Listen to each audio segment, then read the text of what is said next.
I've been rehearsing for this moment of my life. Umiiyak pero dapat cute pa rin. Oh, nasira. Hindi pwedeng masira to. Hey yo Max! Welcome back to my channel. This is me, Benedix with an X. At kung bago ka lang dito sa channel ko, make sure na sampalin mo subscribe button at hilain mo na rin yung notification bell para updated ka sa lahat ng post ko. Na-miss ko yun. Sobra ko na-miss yun. Ang tagal kong di nag-vlog. Yes, at kung masugid kang taga-subaybay ng aking mga vlogs, alam mo na matagal na po since tong last vlog ko. Pasensya na ho kung medyo natagalan tayo mag-upload ng content kasi hindi po biro lahat ng napagdaanan ko. Wala lang talaga ako sa state of vlogging mind. At para sa video na to, I think alam niyo naman na po, based sa ating thumbnail, na ang video na to ay magiging isang unboxing the silver play button. This is it, guys. Ito na yun. Ito na yun, oh. Ito na yung pinaghirapan natin ng ilang taon.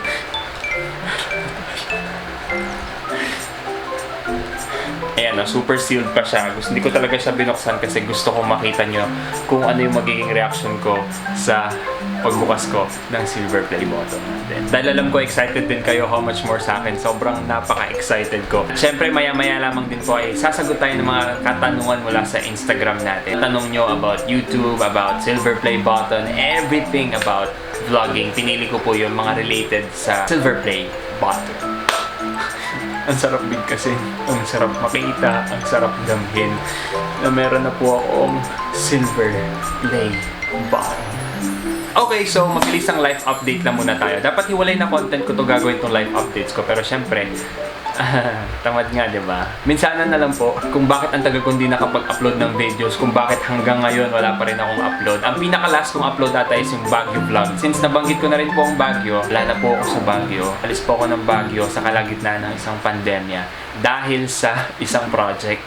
At kung hindi niya po alam, officially announcing here on my YouTube channel that I will be having an original BL series. Matagal ko nang gustong ikwento to sa inyo, pero ngayon na ako nagkaroon ng chance para ikwento sa inyo. Yes, you heard that right. Magkakaroon po ako ng BL series titled Better Days. Nanahimik lang po ako sa Baguio, pero ngayon nandito na po ako sa Maynila. But unfortunately, since wala pa po kayo napapanood na anything, na-postpone po ang aming shooting days because of safety protocols. Siyempre naman, mahalaga naman ang safety above all. Ihahain na po namin sa Oktubre ang original Filipino BL series na Better Days. Under Unframed Film, directed by Carlo Bispo, starring Benedix Ramos of course, and Chester Chua. Kung di nyo pa po napapanood yung teaser, ililink ko na lang po sa description box yung teaser ng Better Days at panoorin nyo. Tiyak napansin mo na iba na yung buhok ko ngayon dahil mahaba nga naman talaga kasi yung buhok ko dati. Ngayon lang ako nagpagupit ng ganito. And without further ado, let's dive into your question. First question. Para sa'yo, ano ang halaga ng pagkakaroon ng pangarap sa buhay? Congrats, Ben. Thank you. Para magkaroon ka ng direction. Kasi pag may binuo kang pangarap, sometimes unconsciously, lahat ng ginagawa mo parang papunta dun sa pangarap na yun. Kapag may direction ka, nagpapatuloy ka eh. Kahit saan pa yan, kahit ano pang direction mo, for as long as you are not stopping, you are on the right path. Dahil sa araw-araw na meron kang pinanghahawakan na pangarap ay isang motibasyon para magpatuloy. What brought you to YouTube?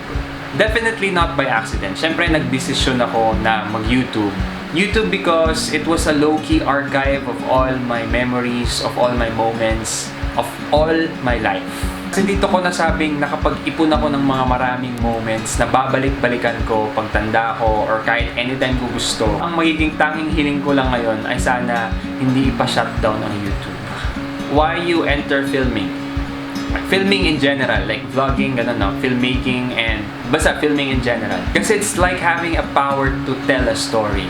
It's like having power to relish a moment, freezing them, and kahit yung mawala ka man sa mundong to, mananatili yung mga nilikha mo na. Have the power to make people happy, the power to make people remember something from the past and watch them again and realize something, the power to tell a story and get something from it, lesson, inspiration, motivation, lahat ng mga bagay na pwedeng makuha sa isang film or sa isang vlog in general, that is power. What do you think is much more important, being kind or right? You just have to choose being kind. Kasi whatever it is that you're proving, whether you're proving them wrong, ayaw mong matapakan yung pride mo because you think you're right, always remember to operate from the heart. And once you operate from the heart, lahat ng mga bagay na tama, lahat ng mga bagay na pagkakamali ng ibang tao, pag you operate from the heart, kindness will prevail. Hindi mo naman kailangan may patunayan lagi, di ba? Hindi mo naman kailangan sabihin o dikdikin pa sa ibang tao na mali sila. Kasi at the end of the day, may kanya-kanya naman tayong realizations. People will forget that you were right, but people will never forget that you are kind. It will open doors to so many good things like forgiveness, mas magiging kampante ka, mas magiging masaya ka, mas magiging positibo ka. And most importantly, humility that can really transpire to others. What is your favorite vlog content of all time? Hirap. Ang dami. Wait, mostly family vlogs. Mga family vlogs ko yung mga favorite ko. Next will be my Baguio vlogs. I really want to capture candid moments from my loved ones, from the things around me, from the environment. Kahit nasa behind the scene lang ako, or kahit nasa likod ako ng camera, basta nakikita ko yung mga magaganda at masasayang bagay na yan. It makes me happy. It makes me truly happy. Naisip nyo din bang ihinto yung pagbablog nung nagsisimula ka pa lang? Naisip ko siyang ihinto pero nanatili lang siya sa isip ko. Kasi normal lang naman sumagi sa isip mong sumuko. Ang hindi normal, yung hindi mo inaksyonan kung ano yung nasa isip mo para hindi basta-basta sumuko. Pag-isipan mong mabuti kung bakit mo gusto to. It's okay to take a break. Pag nag-break ka, pwede ka magpatuloy. Pero pag huminto ka, mahihirapan ka nang magsimula ulit. Kasi if you're really giving up on something, ibig sabihin nun tinatalikuran mo na lahat ng efforts mo, lahat ng oras, pagmamahal, efforts na binigay mo para sa isang bagay. Wherein, pag nagpahinga ka lang, isasantabi mo muna lahat ng yon, and then pwedeng-pwede mo ulit siyang mabuo. But then again, I'm not saying na hindi mabuti or hindi magandang magsimula ulit. Kasi, you can always start over. If you think you made the wrong decision of giving up, then you can always start over. Nasa sayo yan kung ano yung perspektibo mo sa salitang giving up. Sometimes giving up will open so many doors of pushing through, moving forward. Nag-give up ka dito pero sa isang bagay, pwede kang magpatuloy or pwede kang magsimula ulit. Ano nararamdaman mo na mas lalo dumadami na nagmamahal sa'yo? Next, the more love, the more pain. The more you expect, the more you will be hurt. Siyempre sobrang na-appreciate ko kayo guys. Hindi nyo alam kung anong naging epekto nyo sa buhay ko at kung ano yung mga nabago nyo na pananaw sa buhay ko.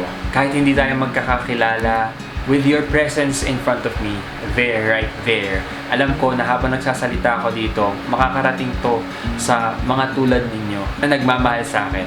Or, hindi nyo man ako mahal, pero napapanood ako. Maraming salamat sa'yo. Cliché man talagang pakinggan, pero kung hindi naman talaga dahil sa inyo guys, wala tayo nito. Hindi lang to kasi nakakawakan to pero yung nandito, yun ang hindi matutumbasan ng kahit anong ganito. 10 years from now, who is Benedix in 2030? Wow, 10 years from now, Benedix is happier and content. Content not from what he has, but content from what he's doing towards more. Contentment doesn't mean that you will settle for less. Contentment means that you are already contented of what you are doing for your dreams and what you're doing towards becoming a better person. You know what? Your brain can easily trick you. Sinasabi ng utak mo na okay ka na dito, masaya ka na dito. When you know for a fact you could do more. You couldn't settle for less because you deserve more. There's nothing wrong with that. You owe it to yourself. You owe it to your family. You owe it to the people who believe in you. Don't delay success just because you think that you're already contented with something you have. Just keep moving forward, for you know for a fact that you could do a lot better. You could be better every day. You could be that person you want to be. That better person that you want to see, that you will be happy to be. And that will be Benedix in 10 years from now. Have you ever dreamed hosting a documentary show? You have a good diction po kasi. Yes, yes, yes. Isa po yun sa mga pangarap ko. Travel shows, documentary, mga ganon. As in, may kinalaman siya sa mga ganong klaseng content. Super pangarap ko po talaga yun. What do you want in the future? Becoming YouTuber or artist? And why? I think I don't really have to choose between the two. It's just that, know how to balance, how to become the 2 or 3 or even 4, 5. You could do so much than you could ever imagine. Yes, you could focus on only one. Kaya nga may tinatawag tayong balance and equilibrium. Hanggat hindi ka pa dumadating sa punto na kailangan mo isakripisyo ang isang bagay para sa isa, huwag kang mamili. Huwag kang mamili sa dalawang magkaibang bagay kasi kung tutuusin, kung kaya mo namang pagsabayin yan nang kaya mong i-balance lahat, then go ahead. Plan how to do it and remember that you have only one single life para gawin ang mga bagay na gusto mo. Always find time to do all the things you like. Give it a try, give it a chance. For whatever it is na bumabagabag sa isip at puso mo, pagbigyan mo, who knows, di ba? Who knows this is the right path for you, or who knows, ito pala yung para sa'yo. Then, that's the time na mamili ka na. Take chances, but always remember that at the end of the day, you have to make a choice. How do you write your content? Hindi naman po lahat ng mga contents ko dito nasulat ko. Pero may kapag mga documentary type or something like spoken word poetry, I really write them. Definitely, I just write them from the heart. Mas mararamdaman ng tao kung talagang nanggaling yan sa puso mo. Mas mararamdaman nila na hindi mo pineke yung emotions mo dito. At ganun ako magsulat. That's the reason why hindi ako laging may content or hindi ako laging may ganung klaseng content. Because it takes a lot of inspiration for you to write something like that. What do we expect from you now that you've reached this far? Nax with an X. Expect a more responsible me. Expect the person na mas umaalab sa sining, mas may pagmamahal. Is it true that failure is the mother of success? Hindi lang mother, father, sister, brother, pinsan, kaibigan, best friend, kaaway. Lahat po yan related sa success. You may have failed a couple of times, but you are not the failure. Let that sink in. If you're going to ask me kung prerogative ba ang failure to success, I'd say, not necessarily. Sometimes you can learn from others' failures. Sometimes you can even use that failure to develop a skill that you could use towards success. Advice po sa mga gusto ding maging YouTuber pero mababa ang self-esteem. I am challenging you.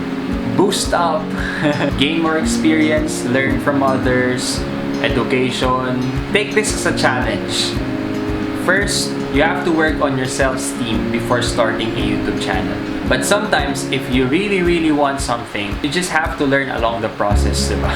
So you just gotta focus on improving yourself kasi wag kang mag-alala, you'll get there. What should I do to stop people with crab mentality? I guess you cannot really stop them, but instead, you can avoid to be like them. It's like proving them that, hey, just continue to pull me kasi you cannot pull me down. You cannot bring me down. Kaya it's really important for you to know your strength kasi yun ang panghahawakan mo para hindi ka nila mahila pababa. You just gotta let them kasi eventually they will learn from that mentality. Just focus on you. Focus on the things that you are ought to do. You're bound to do more. You shouldn't be bothered by those kinds of people. You have to stay focused. Kasi the more you're out of focus, the more you are demotivated, all the more na mas matutuwa sila. Did you really want to become a YouTuber or influencer or it just happened? I didn't know that YouTube is actually a thing that I can use sa totoong dreams ko. Before kasi ang gusto ko talaga sa pelikula, sa TV, ganun, sa mga ganyan-ganyan. Pero hindi ko alam na nagamit ko rin pala yung YouTube para masimulan kong makamit yung mga pangarap ko dati. Whatever directions you have, whatever path you're taking in, for as long as that is towards success, that's fine. So even if I turned left, that doesn't mean that I will never be right. Sino mag-aakala na yung inakala kong fallback ko sa totoong mga dreams ko ay stepping stone ko pala para makamit ang mga yun. How this vlogging or using this platform changed you as a person? It changed me entirely. I have become more aware and the effects of my actions, mas alam ko, mas naging responsable ako. Ang social media itself, yun ang nakapagpabago sa akin. I know and I'm sure that it will also change your life for the better. Nasa kung paano mo kasi gagamitin yun eh. Nasa kung paano mo gamitin ng isang plataforma para maging isang mabuti or masamang tao. So take this chance for you to discover what else you could do in whatever platforms you're using. Believe it or not, we are all in this platform. Your comments, your likes, your dislikes, your reactions contribute to the kind of person you will become. What's the first thing you remembered when you reached 100K? The first day I decided to upload my vlog. Shit, pinangarap ko lang to eh. Pinagdasal ko lang to. Pinangarap ko lang to. Inisip ko lang to. At ngayon, hawak-hawak ko na. Well, hindi ko pa naman siya nabubuksan. I just prayed so hard for this. I dedicated my time, my effort. Not just to have this, but to have all those experiences and all those people who have supported me all the way. Sobra. Yun ang inalala ko. Yung pinakaunang araw na nagdesisyon akong mag-upload ng video sa YouTube. That's the time na nagbago ang buhay ko. Wow. Lakas wish ko lang. Hi Kuya Ben, how will you know if your dreams are God's plan for you? I think no one really knows what God has in store for you. What you know are your dreams that are yet to come true. Alam niyo ba guys, supportive din si God. Kung ano mang bagay ang adhikain mo at gusto ng puso mo, gustong-gusto mo talaga, at pag inexertan mo ng effort, maniniwala naman si God sa'yo eh. Ibibigay niya yan if He thinks you deserve it and if He thinks you really want it. The mere fact na naisip mo yung mga pangarap na yan is already a sign God has this purpose for you in this world. You just have to discover it. You will then realize na may mga bagay na nakalaan talaga para sa'yo. At mararamdaman mo yan. Believe it or not, nobody has to tell you that. Mararamdaman mong kusa yun na itong pangarap mo para sa'yo. Plano ni Lord para sa'yo. Tips sa mga nagsisimula pa lang, magpatuloy ka. Hindi mahalaga kung gaano kahirap yung proseso, kung talagang gusto mo ang ginagawa mo, magpapatuloy ka. The fact that you still don't have what you want is enough motivation for you to push through. The fact that you're not yet in your destination should be enough reason to continue. And this is it, guys. For the moment we've all been waiting for. Mabubuksan ko na po ang mahiwagang box. Ang box na naglalaman ng mga pinaghirapan ko. Naglalaman ng parte ng pangarap ko. Naglalaman ng lahat ng mga taong naniwala sa akin. Naglalaman ng mga dasal ko. Bubuksan na natin. I've been rehearsing for this moment of my life. Umiiyak pero dapat cute pa rin. Push! Nasira! Hindi pwedeng masira to.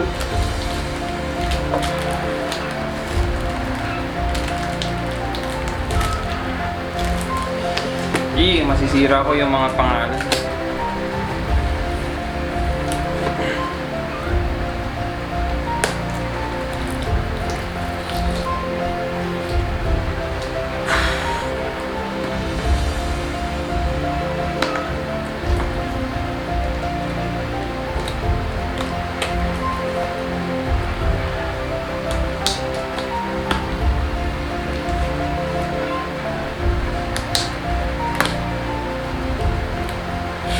Ito na! God! Kaya ko ba makita to? Okay. Is it filming? Is it filming? Dahil gusto ko ng pagkakataong makakahawak ako, makakakita ako ng isang ganitong kahalagang bagay sa buhay ko. Sa atin. Bilang parte kayo ng journey na to. Bilang parte kayo ng silver play button na to. Ayan na, dali na lang yung buksan, no? Parang pizza lang. Pipikit muna ako. Kayo na makakakita. Kung nakikita, ano nakita nyo? itim. Wait lang, hindi. Ulit, kayo makakakita. Ayan, nakita nyo na? Ah, may papel. May papel. Papel! Ano to, cash? This is it. Ito na yun. Ito na yun, guys.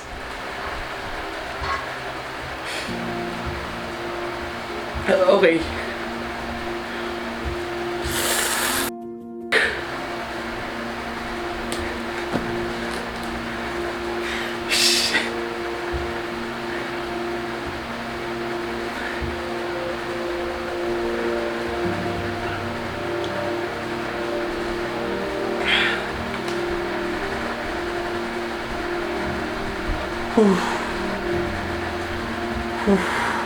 Okay.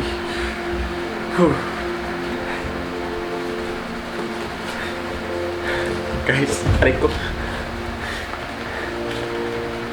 Wala akong masabi. Literal. Ang daldal ko pero wala akong masabi. Wait, hindi pa to kasi yun. Basahin muna natin pa sinabi ng YouTube kasi may binigay ang YouTube. Ayan. Sabi niya,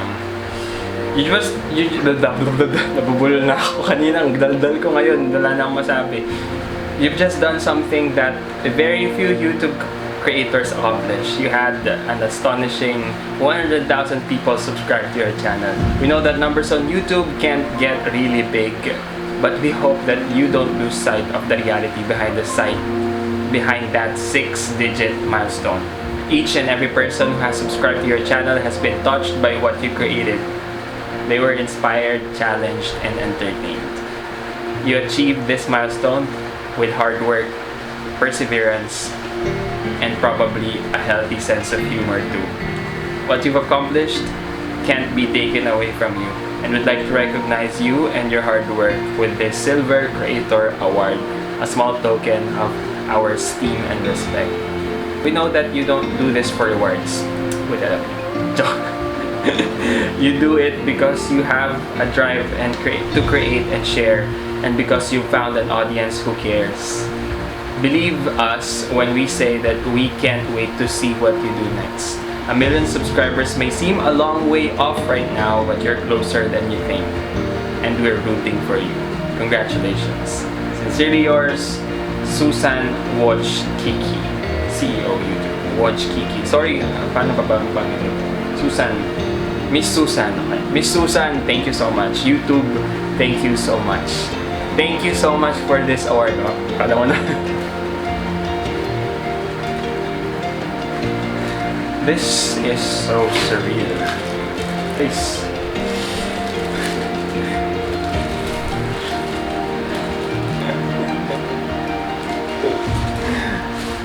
Guys. Oh. Nakita ko yung sarili ko sa salamin.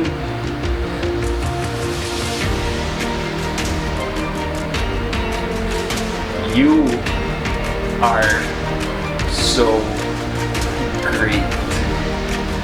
Congratulations to you.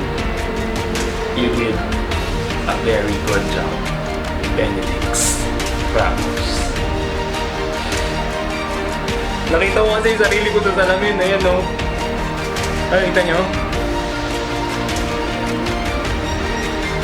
Maraming salamat. Ikaw na nanonood ngayon. You have been a huge part of this success. Marami mga bagay na dapat mas nauna kaysa to. Sa totoo lang, ito ang simbolo ng mga bagay na akala mo hindi mo kaya. Pero tingnan mo, kaya mo naman pala. Kaya mo naman pala, Ben. Ben, ayan o, may silver play button ka na. Ibig sabihin, kaya mo pa. Kaya mo pa. Kaya mo rin. Hindi man sa patungo sa YouTube or sa silver play button, pero naniniwala ako sa'yo. Naniniwala ako na mayroon ka rin nakakayanin sa sarili mong profession or sa sarili mong mga adhikain sa buhay. Kaya mo pa. So instead of saying, kaya mo yan, alam ko nagpapatuloy ka. Kaya, kaya mo pa.